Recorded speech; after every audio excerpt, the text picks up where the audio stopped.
isolation on my near side arm, or the arm that is defending here. A couple of different ways I can transition into this. One, I can pin this arm and set back on it to start the motion. The other way that I actually like to set this is the person that's really bumping, shrimping, and they're fighting this elbow back in, right? And they start to expose their elbow this way. And again, for me, jiu-jitsu is always easier if I can make him move instead of make him move, right? If he moves for me, if he does the work, life is way easier. So while I can set this by fighting the elbow up, generally, the person that's fighting this elbow down will almost feed me this choke.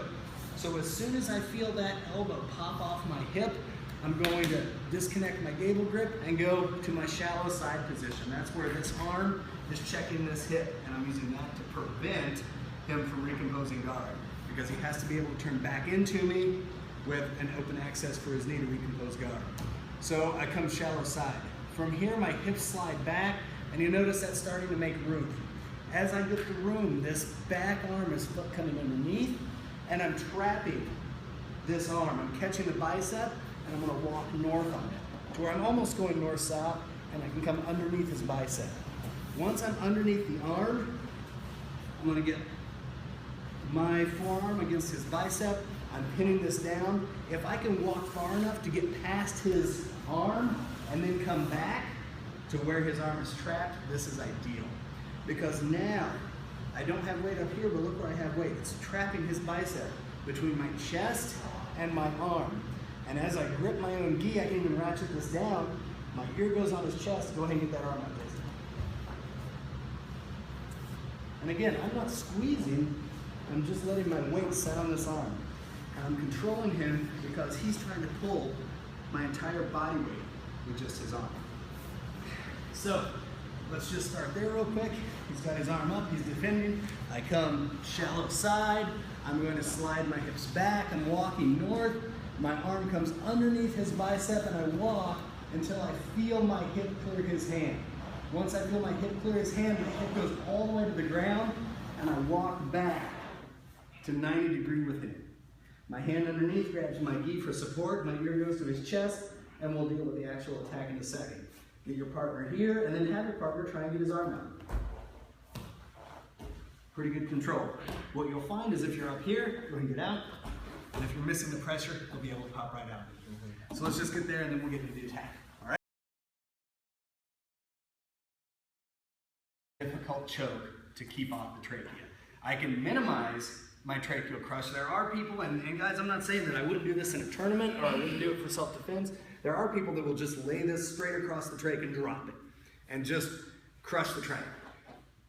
I'm not saying it's not effective. I am saying don't smash people in here to where we can't talk and drink tomorrow. You know what I'm saying?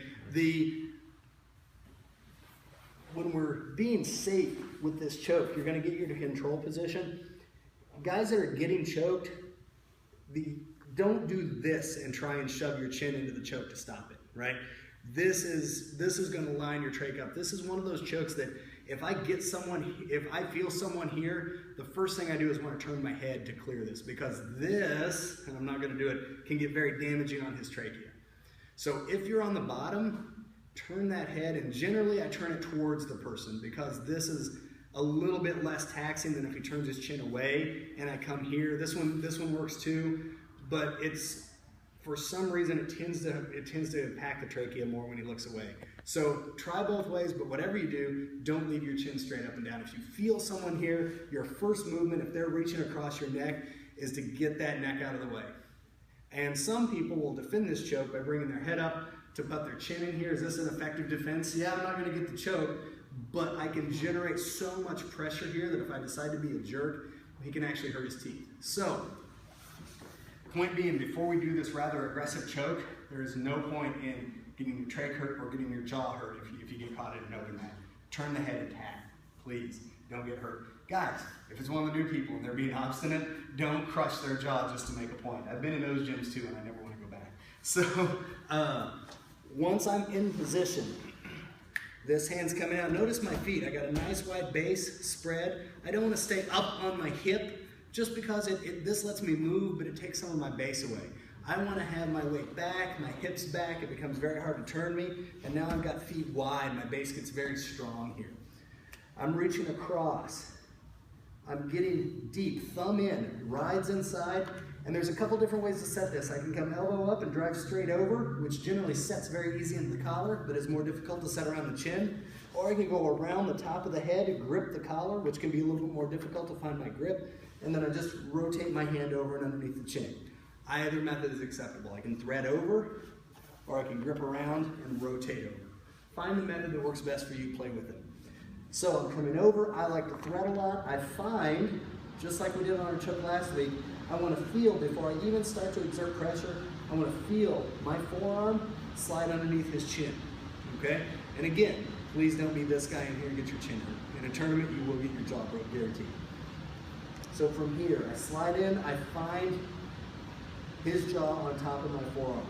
I want to take that little groove out of my wrist, where if I just let my wrist go here, I leave a little space. You can see in my grip. If I just leave my hand here, there's a space. This will increase your capability to finish chokes about 100%.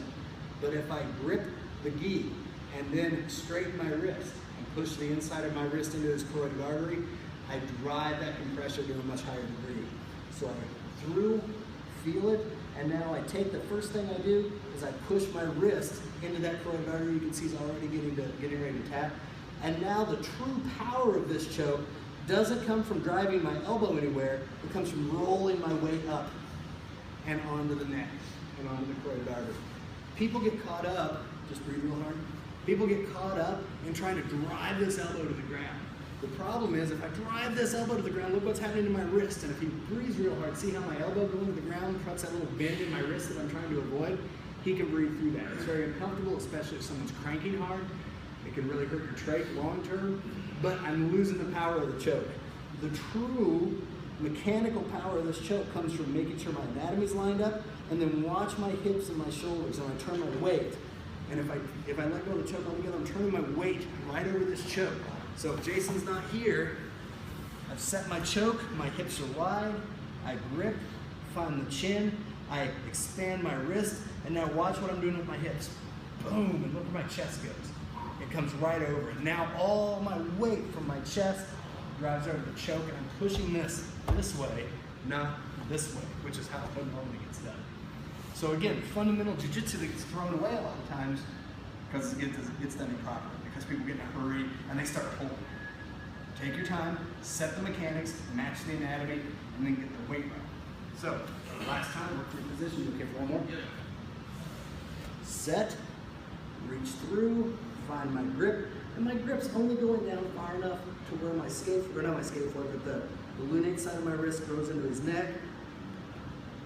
Make sure that my forearm's under his chin, expand my wrist, and now I'm taking my weight and rolling my weight up into the choke. Make sense? Questions?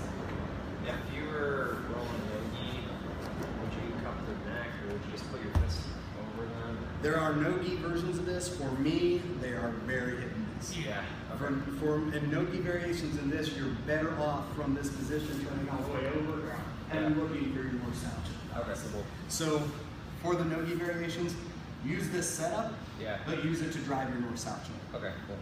Thanks. Make sense? Yep. Cool, let's try it.